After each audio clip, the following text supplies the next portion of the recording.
Okay, so I would start off with the concept of using the diagonal first. So you guys, 200 population here, and always 0 starts with 1.0, so 1.0. And then following this diagonal, you still got the 200, so it's a 1.0 again. And then you still got the 200, so it's a 1.0 again. Then you don't got the rest of the population, so that's a problem. So I would start off with so you still got this H class here. So there's another set. So imagine this is still equal to 1.0 initially. Then you notice that this diagonal goes to half. So that's 0.5. And then this diagonal goes to 0 here. So that's 0. Now to get mx, you need to notice how much is increasing to additional population. So age 0.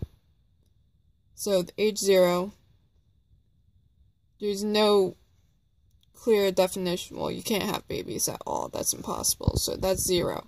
Okay, so stage 1. So stage 1, so we got this 200 here.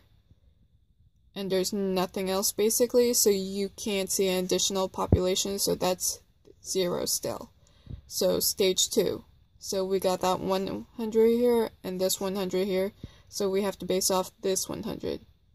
So theoretically, we could assume that this may be equal to 1 or something, so we can't assume that quite yet. So we have to wait.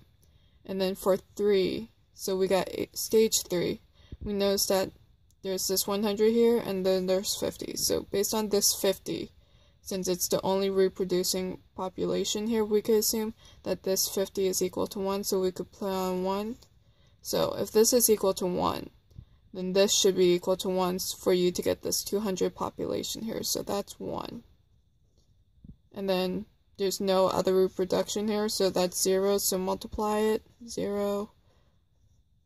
Oh no, that's equals 0, equals 0, 1, 0.5, and 0. So yeah, it's just basically a lot of assumptions.